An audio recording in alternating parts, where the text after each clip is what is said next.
ఉన్న బంగారాన్ని విడిపించి ఆ రోజు ఆన్లైన్ రేటుకే మేము కొంటాం. Sharma gold company. నమస్కారం, సుమన్ టీవీకి స్వాగతం. ద్వాదశ రాశుల వారికి ఆగస్టు మాసంలో నవగ్రహాల సంచారం ఎలా ఉంది, వాటి వల్ల ఎటువంటి ఫలితాలు ఏర్పడనున్నాయి, దానికి ఎటువంటి పరిహారాలను పాటించుకోవాలి, ఈ విషయాన్ని తెలియజేసేందుకు మనతో పాటు ఉన్నారు ప్రముఖ జ్యోతిష్య శాస్త్ర పండితులు, జ్యోతిష్య రత్న, జ్యోతిష్య చక్ర వైభవ నిపుణ డాక్టర్ రాళ్లపల్లి రవికుమార్ గారు. గురుగారు నమస్కారం. నమస్కారం. గురుగారు, ఈ ఆగస్టు మాసంలో ద్వాదశ రాశులకి ఎలా ఉండబోతుందో తెలుసుకునే ముందు నవగ్రహాల సంచారం ఏ రకంగా ఉందో తెలియజేస్తారా? తప్పకుండా. శరదిందు సమాకారే పరబ్రహ్మ స్వరూపిణి వాసరాపీఠ నిలయే సరస్వతి నమోస్తుతే. అందరికీ నమస్కారం. ద్వాదశ రాశుల్లో అంటే ఈ నెల ఆగస్టు నెల ద్వాదశ రాశుల్లో నవగ్రహాలు ఎక్కడ ఉన్నాయో ఇప్పుడు తెలుసుకుందాం. ముందుగా సూర్యుడు వచ్చేసి మనకి స్వస్థానమైన సింహరాశిలో ఉంటారు. అలాగే బుధుడు కూడా సింహరాశిలో ఉన్నారు. అలాగే శుక్రుడు కూడా ఈ నెల అంతా కూడా మనకి సింహరాశిలో ఉంటారు. అలాగే కుజుడు వచ్చి మనకి వృషభ రాశిలో ఉంటారు. గురువు వచ్చేసి మనకి వృషభ రాశిలో ఉంటారు. అలాగే శని స్వస్థానమైన కుంభరాశిలో ఉంటారు. అలాగే రాహు వచ్చి మనకి మీన రాశిలో ఉంటారు. కేతు వచ్చేసి మనకి కన్యా రాశిలో ఉంటారు. ఇవి ఈ నవగ్రహాలు ద్వాదశ రాశుల్లో ఈ నెలలు కూడా ఈ స్థానాల్లో ఉంటారు. గురుగారు, ఈ ఆగస్టు మాసంలో వృశ్చిక రాశి వారికి ఎలా ఉండబోతుంది? ఏ నక్షత్రాలు వృశ్చిక రాశిలోకి వస్తాయి? వాళ్ళకి నవగ్రహాల సంచారం ఎలా ఉంది? ఎటువంటి ఫలితాలను ఇస్తున్నాయి వాళ్ళకి?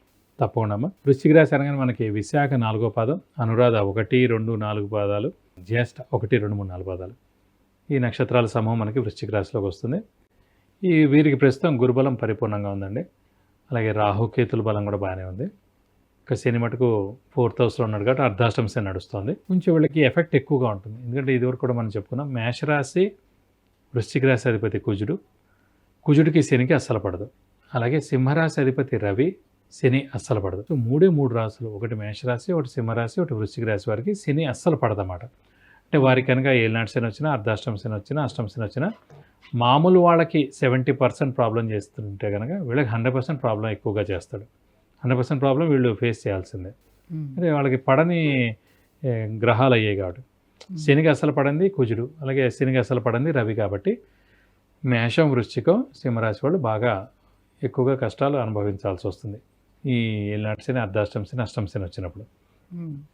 కాబట్టి వీరికి ఈ 4th హౌస్లో శని ఉండడం వల్లనే ముఖ్యంగా స్థానచలనం, ఇల్లు మార్పు కానీ, ఉద్యోగ మార్పు కానీ, అంటే మొత్తం ఊరి నుంచే మారిపోవడం, నేను వేరే ఊరు ట్రాన్స్ఫర్ అవ్వడం, వేరే ఊరిలో కొత్త జాబ్ ఎత్తుక్కోవడం, ఇలాంటివన్నీ జరుగుతుంటాయి అన్నమాట. అలాగే చిన్న చిన్న ఆరోగ్య సమస్యలు కూడా వస్తూ ఉంటాయి. చతుర్థ స్థానం అనేది సాధారణంగా హృదయ స్థానం. సో అర్ధాష్టమ శని వచ్చినప్పుడు కొంచెం గుండె భారంగా ఉండడం, బాగా ఎక్కువగా కొట్టుకోవడం, అయితే అలాంటి అనవసరమైన మాటలని వినాల్సి వస్తూ ఉండడం, అలాగే చుట్టాలు, దగ్గర వాళ్ళు ఎవరైనా మనకి అనారోగ్య పాలవడం, లేకపోతే వాళ్ళు ఎవరైనా చనిపోవడం, ఇవన్నీ కూడా వినాల్సి రావడం వల్ల కొంచెం గుండె భారంగా ఉంటుంది అన్నమాట. అందుగురించి ఏంటంటే చతుర్థ అంటే మనకి హృదయ స్థానం అనుకోండి, హృదయానికి దెబ్బ ఎక్కువగా తగులుతుంది అన్నమాట. అనుకోని సంఘటనలు అవన్నీ మనం చూడడం, వినడం ద్వారా కొంచెం మౌనంగా ఉండడం ఉత్తమం. ఎక్కువగా ఎవరితో దాంట్లో కల్పించుకోకుండా ఉండడం ఉత్తమం. షూరిటీస్ పెట్టకపోవడం, మధ్యవర్తితో వహించకపోవడం, ఇలాంటివన్నీ చేస్తుండాలి. శ్రమాకాలం ధనం వ్యర్థానికి అవకాశం ఉంది. రావాల్సిన బాకీలు ఆలస్యం అవ్వడం, ఇవన్నీ కూడా జరుగుతుంటాయి. కానీ ఎన్నున్నా కూడా సప్తమ స్థానంలో గురువు ఉండడం చేత 1,00,000 దోషాలు హరిస్తాడనమాట. లగ్నంలో కనుక గురువు ఉంటే 1,00,000 దోషాలు అయితే హరిస్తాడో, అలాగే సప్తమ స్థానంలో గురువు ఉంటే కూడా 1,00,000 దోషాలు హరిస్తాడు. సో ఎలాంటి అడ్డు ఆటంకాలు ఉన్నా కూడా అన్నీ తొలగిపోతాయి. దైవబలం పరిపూర్ణంగా ఉంటుంది. కొంతమందికి జాతకరీత్యా మనం చెప్పినప్పుడు లగ్నం నుంచి సప్తమ స్థానంలో గురువు ఉన్నప్పుడు గుడి కట్టించడం కానీ, అలాగే ఓల్డ్ ఏజ్ హోమ్ కట్టడం కానీ, లేదంటే ఎన్జిఓ ఆర్గనైజేషన్ స్టార్ట్ చేయడం కానీ చేస్తారు. అలాగే ఇప్పుడు రాశి నుంచి సప్తమ స్థానంలో ఉన్నాడు కాబట్టి ఈ ఏడాది పాటు వృశ్చిక రాశి వాళ్ళు ఎవరైనా సరే గుడి కట్టించడం కానీ, అలాగే ఓల్డ్ ఏజ్ హోమ్ స్టార్ట్ చేయడం కానీ, ఎన్జిఓ ఆర్గనైజేషన్ స్టార్ట్ చేయడం కానీ, లేదంటే దానికి సహాయ సహకారాలు కానీ ఖచ్చితంగా చేసేందుకు అవకాశాలు ఉన్నాయి.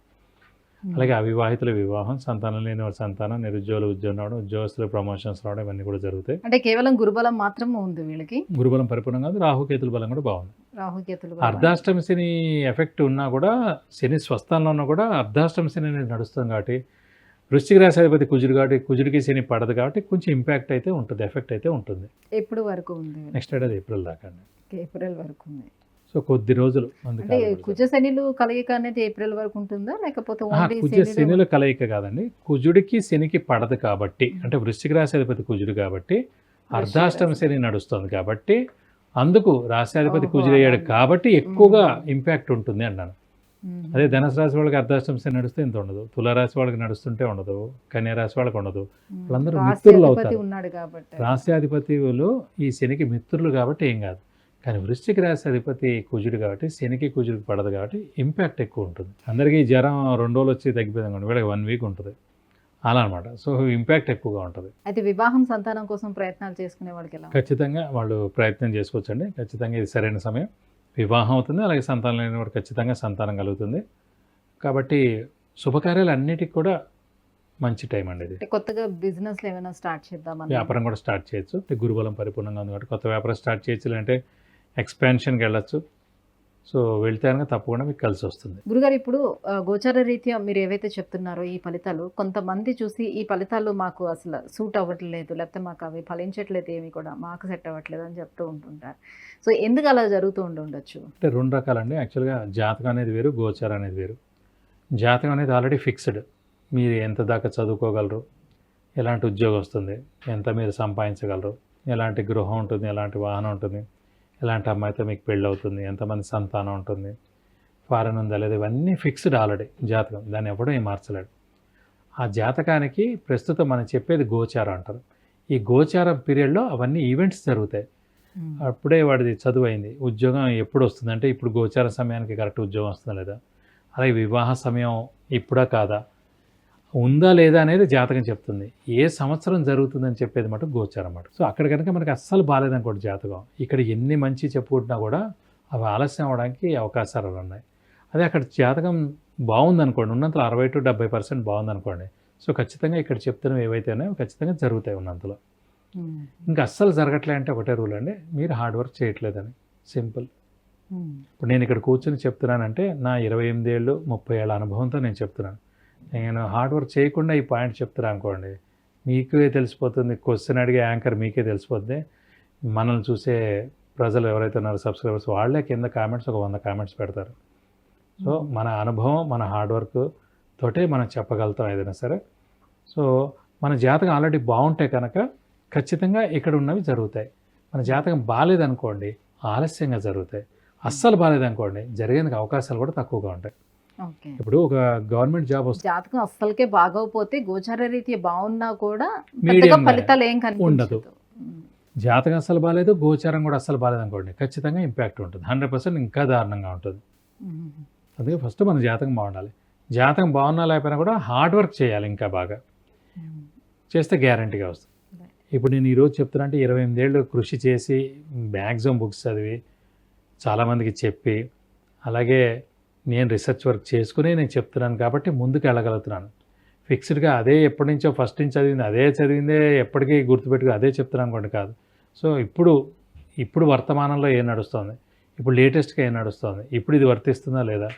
ఇదివరకు గుర్రాలు ఉండేవి జాతకంలో, ఇప్పుడు గుర్రాలు ఉన్నాయనే కాదు, వాడికి కారు ఉంటుందా లేదా, ఏ రేంజ్ కారు ఉంటుంది, ఎలాంటి కారు ఉంటుంది, ఎన్ని కార్లు ఉండొచ్చు, ప్రభుత్వ వెహికల్ తోటి వాడికి కారు వస్తుందా, ప్రభుత్వ గృహం వాడికి ఉంటుందా. అంటే ఒక పెద్ద ఆఫీసర్ ఉన్నాను కానీ వాడు పెద్ద క్వార్టర్స్ ఇస్తారు, గవర్నమెంట్ వెహికల్ ఇస్తారు, గవర్నమెంట్ ప్యూన్ ఇస్తారు అలా. సో ఆ జాతకం చెప్పడం వేరు. మామూలుగా మీకు గృహం ఉందనుకోండి, అది ప్రైవేట్ అన్నమాట, అది మీరు కొనుక్కునేది ఉంటుంది. సో అది చెప్పడం వేరు. సో అలా చాలా డీటెయిల్గా వెళ్ళాలి, జాగ్రత్తగా వెళ్ళాలి. అందుకే ఖచ్చితంగా జాతకుడికి డేట్ ఆఫ్ బర్త్ ఒరిజినల్గా ఉండాలి, టైమ్ ఆఫ్ బర్త్ కరెక్ట్గా ఉండాలి, నక్షత్రం రాసి తెలిసి ఉండాలి, కొద్దిగా అవగాహన ఉండాలి. అంతేగాని 1 గంట టు 2 లేదా 3 to 6 అలా చెప్పారనుకోండి, లగ్నం మారిపోతుంది. లగ్నం మారిపోతే మొత్తాన్ని మారిపోయినట్టు.